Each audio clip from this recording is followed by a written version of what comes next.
want to worship God from the depth of our hearts. Can you raise a melody in your heart for the King of Kings? Can you sing a song in your heart just to say thank you, Jesus? Express your love to Him this morning. Express your love to Him. Express your love to Him. Make sure you're saying something sweet to His ears. Make sure you're telling Him something sweet. He wants to hear you. He wants to hear you. Raise a song in your heart this morning for the King of Kings.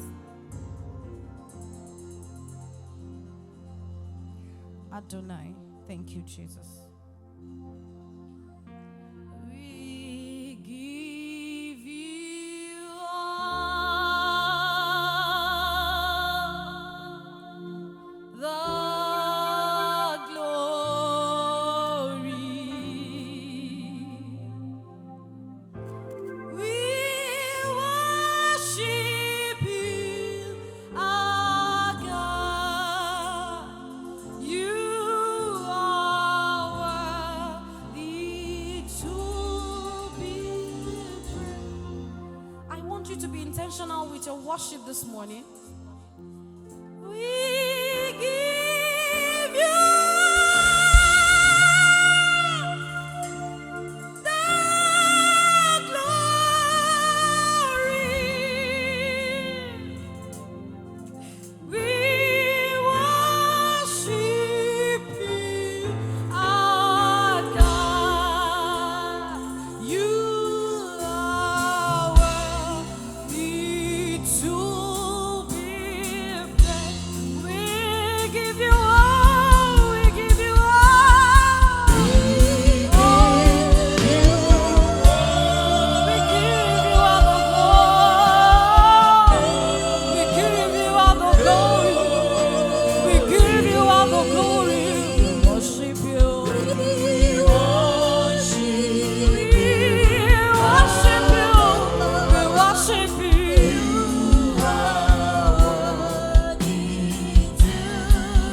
Sing, we give you all the glory. We give you. Olúwa, ìwọ ló yẹ láti gba ògo wa. Gbogbo ògo láti agbára tìrẹ ní ṣe. We worship you. We worship you.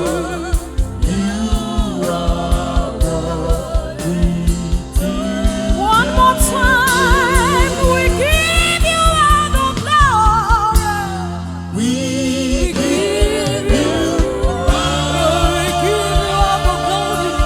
We give you all the glory, Jesus. There is only we worship you.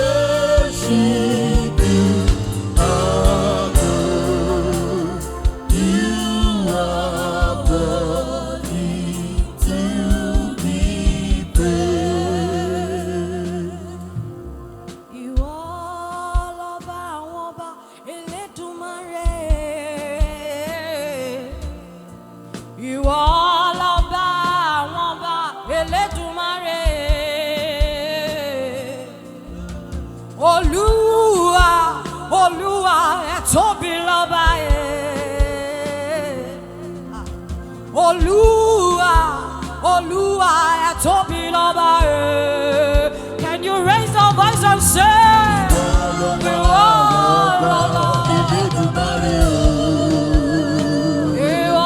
lọba, ìwọ lọba, ìwọ lọba. Olúwa, Olúwa, Olúwa, ẹ tóbi lọ́ba Olúwa, Olúwa, Olúwa, ẹ tóbi lọ́ba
Sing Oluwa,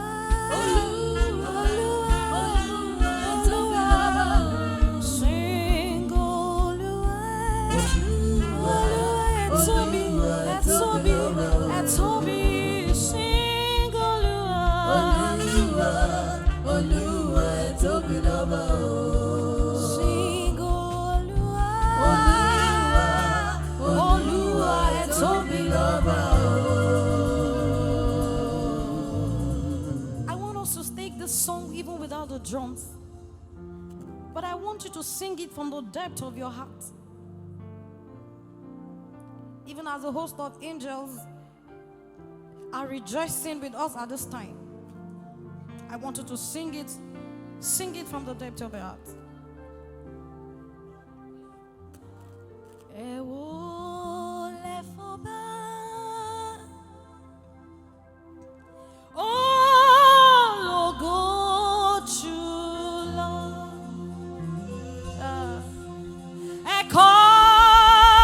ekorika, ati fere. Can you raise your voice? Alabo ania, tani gani, obenu ogo leru mi, ewole fobawa. Ọmọ mímọ́ bàbá. Are you singing at all? Ẹlẹ́dàá.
májẹ̀mú Ọlọ́run.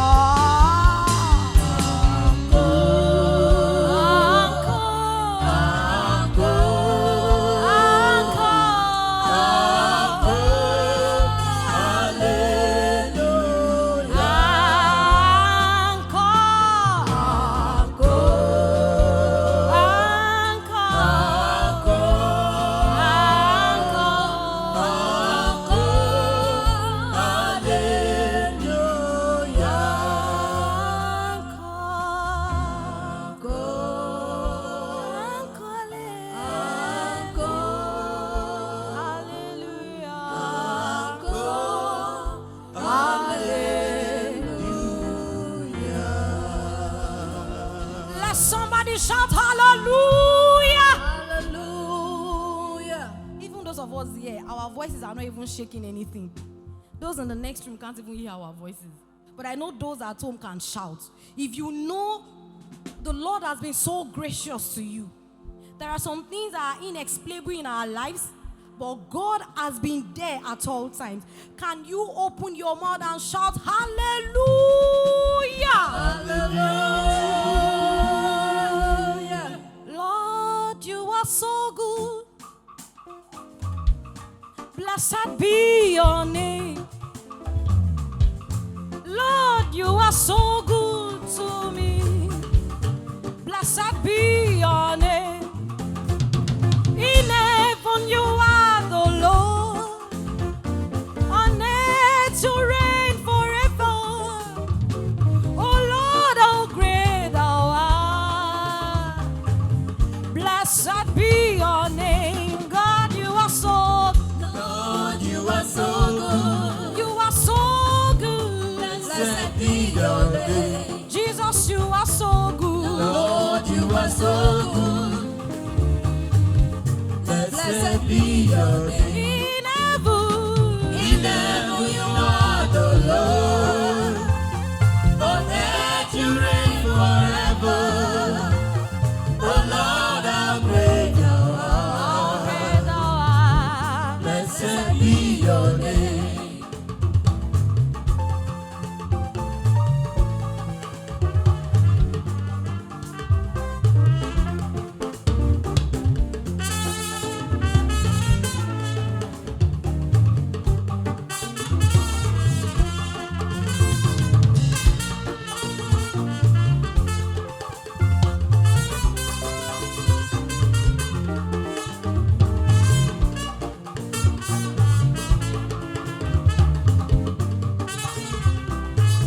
Okay, can you raise your hands and say,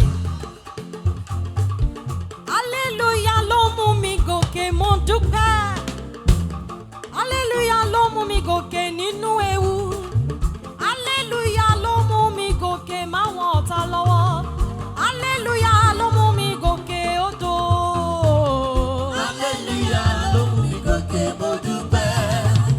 Hallelujah, ló mú mi gòkè nínú ewu. Òun ló mú mi borí ọ̀run. Hallelujah, ló mú mi gòkè máwọn ọ̀tá lọ́wọ́.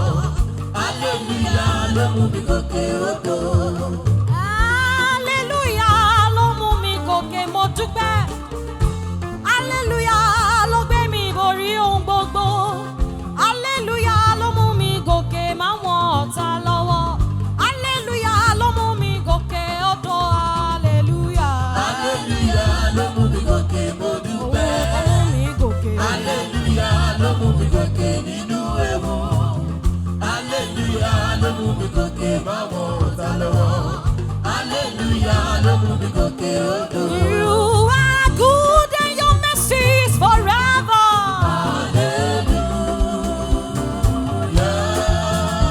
You are good, oh, your mercy is forever.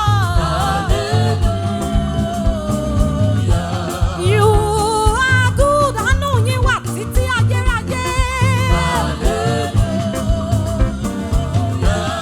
You are good, oh, your mercy is forever.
above the Lord our God, we raise our crown and worship you. Hey! Oh, be lifted above the Lord our God, we raise our crown and worship our glorious, oh glorious God. Yeah, we praise your name. Hey, hey. Afade wa lele. You are our glorious God. Ìwọ nìkan ló ga jù, ìwọ ló tóbi jù, ìwọ ló lágbára jù. We lay down our crown, Lord. Àní a tún sọ wípé all be lifted above gbogbo ọba ayé o. We lay down our crown and worship you. Oh, you are lifted. Kárí gbogbo ọba ayé pátápátá. We lay down our crowns and worship. Yeah, glorious. Yeah. Orúkọ rẹ náà la gbé ga.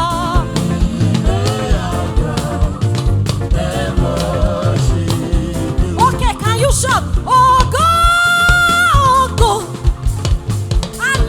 hallelujah to the Lamb, to the Lamb. Everybody shout, oh God, oh God, hallelujah to the Lamb. Oh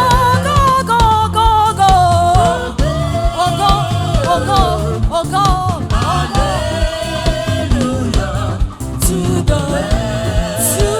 the Lamb. Oh God,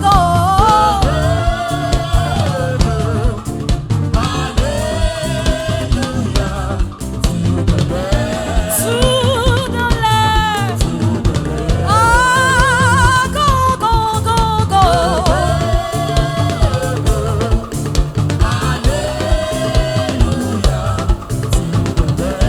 to the Lamb.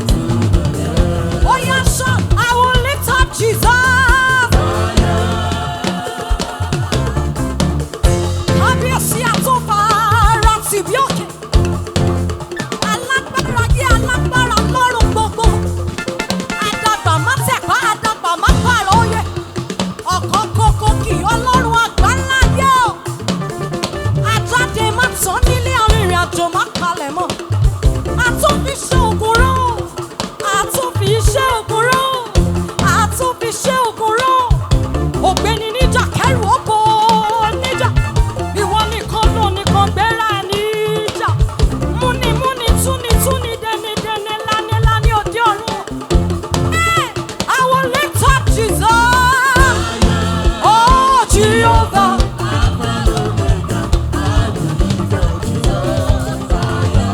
Oh Jehovah.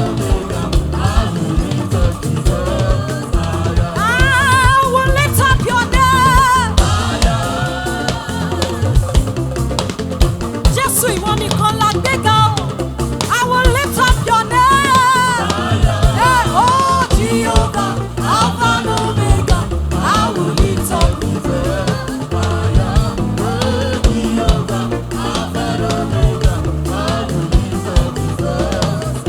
I will lift your name. I will lift your name. Oh Jehovah.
dáadáa.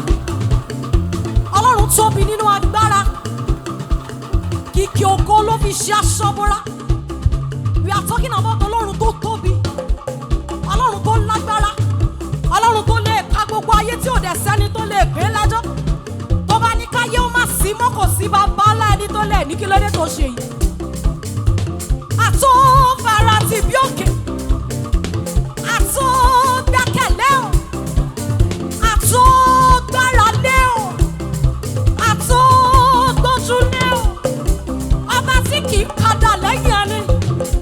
A dẹ̀ tún padà lẹ́yìn ẹni kò tún ní sọ fún ni pé òun ti padà. Ọlọ́run àgbáyé o.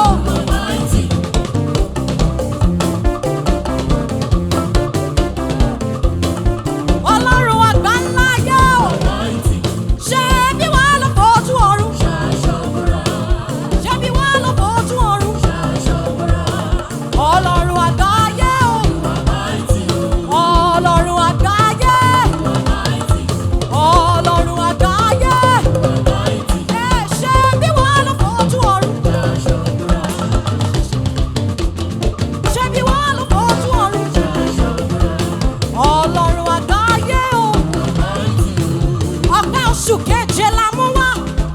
A sọ wípé àmúpéwọ́, àmúpéwọ́, àmúpéwọ́, àmúpéwọ́, àmúpéwọ́, àmúyíwọ́, àmúpéwọ́, àmúyíwọ́, àmúpéwọ́, àmúyíwọ́, àmúpéwọ́, àmúyíwọ́ Olúwa. Jésù.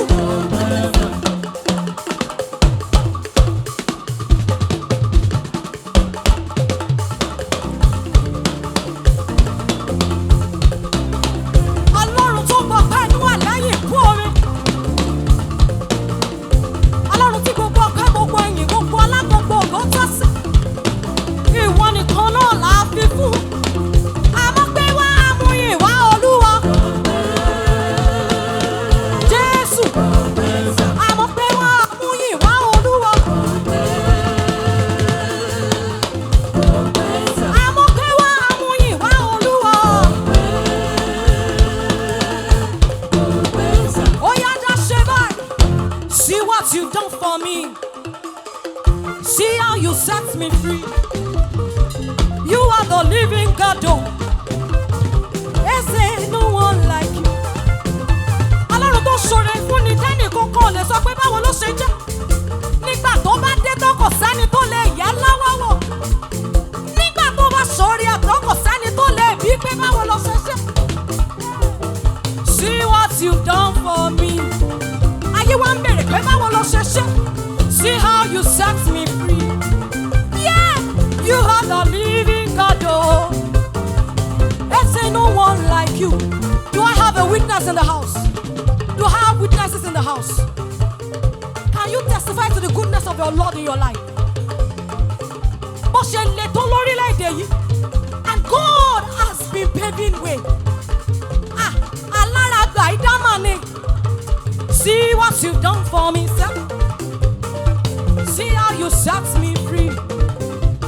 You are the living God. Oh, is there no one like? Can you shout?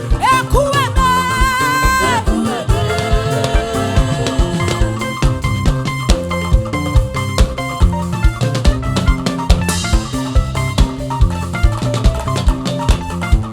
Ekuweme. Jehovah Ekuweme. You are the living God. You are the living God. Oh. Yeah, yeah, yeah, yeah, yeah. Nítorí oore yẹn kọ̀ tó bẹ́ẹ̀ gẹ́. Oore yẹn kọ̀ kò ṣeé fẹ́nu sọ. But you have a way that you have to show it. Ọlọ́run ṣoore fún ẹ. Make sure you give yourself a very good space. Ó yá dáadáa sọ pé. Give me chance, so I want to praise my God. Give me chance, I want to praise my God. Make sure you're dancing. Make sure you're dancing. Yeah. Jehovah, give me chance, so I want to praise my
be say I dey praise, na God I dey praise, yeah. No be say I dey praise, na God I dey praise. No be say I dey praise, say na God I dey praise, yeah. No be say I dey praise, na God I dey praise. No be say I dey cross, oh, na God I dey praise, oh. No be say I dey praise, na God I dey praise. No be say I dey cross, oh, na God I dey praise, oh. No be say I dey praise, na God I dey praise. Oye ni mi ma make we bere na la. Chineke ịdịmma.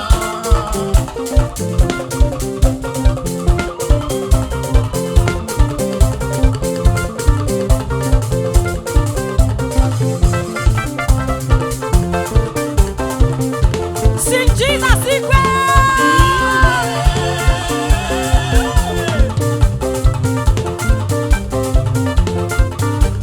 Oye ni mi ma make we bere na la. Chineke ịdịmma. Chineke ịdịmma. Chineke ịdịmma. Chineke ịdịmma. Chineke ịdịmma. Chineke ịdịmma. Chineke ịdịmma. Eh, oyama. Oyama. Oyama. Oyama. Oyama. Oyama. Oyama. Oyama. Oyama. Everybody can. Everybody can. Everybody can. Everybody can. Everybody can. Everybody can. Everybody can. Everybody can. Everybody can. Hey, oyama. Oyama. Oh, yeah, that's up. Hallelujah, ṣe ògo ni fún Baba.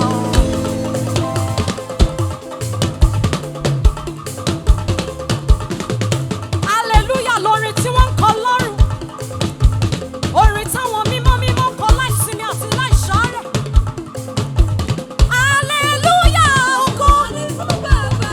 Máa fi jó ìlú. Alààyè yíyọ́ yìí ọmọ tìyẹ. Hallelujah, ògo ni fún Baba. Àní kí la fi sàn jàwọn tí kú ti pa.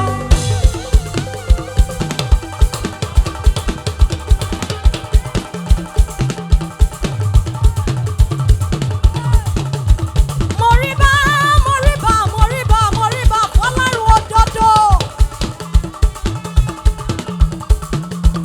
Ọ̀dàmùbá mú ojú àrùn ọ̀sẹ̀ gbámú. Mo súnmọ́ bá níwọ̀n ẹgbẹ̀je. Mo jìnnà sábà níwọ̀n ẹgbẹ̀fà. Èmi ò mà rábà fi àrọ́bà fi lọ bá ń pa.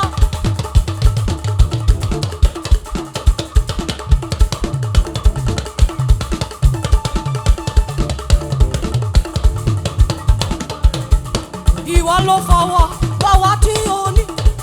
Wà ló ṣọwọ́ tó gbà wá lọ́wọ́ ewu. Hallelujah, ògo ni fún Baba, sọ̀rọ̀ sókè. Hallelujah, ògo ni fún Baba. Yeah. Ìjọ ìlú yìí Ọlọ́run wa. Alààyè yíyọ́ yìí ọmọ tìyẹ. Hallelujah, ògo ni fún Baba. Àní gbé wa lékè ìṣòro lọ́jọ́ gbogbo.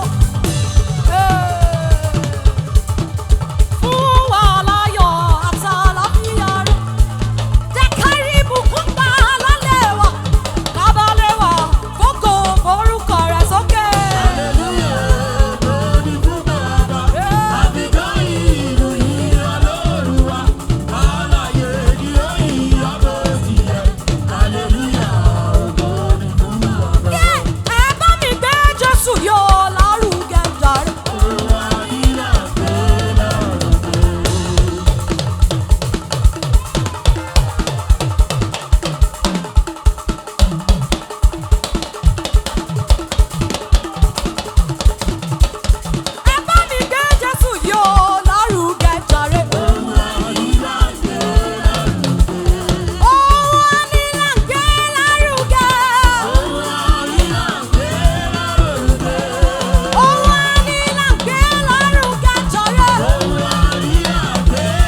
Can you join me sing? Hallelujah. That's what my song will be. That's what my song will be. That's what my song will be. Hallelujah. Hallelujah. That's what my song will be. That's what my song will be. That's what my song will be. Hallelujah. Hallelujah. That's what my song will be. That's what my song will be. That's what my song will be. That's what my song will be. Hallelujah. Hallelujah. That's what my song will be. That's what my song will be. That's what my song will be. That's what my song will be. That is what my song will be. That's what my song will be. Hallelujah. Hallelujah. Orin ìṣẹ́gun. That's what my song will be. That is what my song will be. That's what my song will be. That is what my song will be. That's what my song will be. Sing hallelujah. Hallelujah. That's what my song will be. That's what my song will be. That's what my song will be. That's what my song will be. I will call upon the Lord. I will call upon the I will call upon the Lord. I will call upon the Who is worthy to be praised? Who is worthy to be Who praised? is worthy to be Who praised? is worthy to be Oh, praised? shall let me sing from my enemy. The Lord reigneth. Blessed be the Lord. Let the rod of my salvation. The Lord reigneth. He reigneth, reigneth. Blessed be the Lord. Let the root of my salvation be exalted. Sing the Lord reigns. Ó jọba, ó jọba, ó jọba nígbà tí kò sí ayé. Ó jọba nígbà tí ayé wà. Yóò máa jọba nígbà tí kò ní sí ayé mọ́. The Lord reigneth. Blessed be the Lord. Let the root of my salvation be exalted. I will praise you from everlasting, everlasting to everlasting. I will praise you from everlasting, oh, everlasting to everlasting. I will praise you. Nígbà tí ó dá fún mi, nígbà tí nǹkan rí bá ti nígbà tó fi ohun gbogbo tẹ́ mi lọ́rùn, nígbà tó ní kí n dúró ná Jésù o. From everlasting. Everlasting to everlasting. Èmi á yin Olúwa títí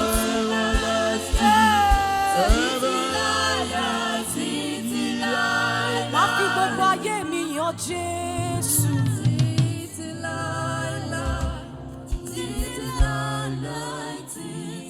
Ògo, ògo, ògo.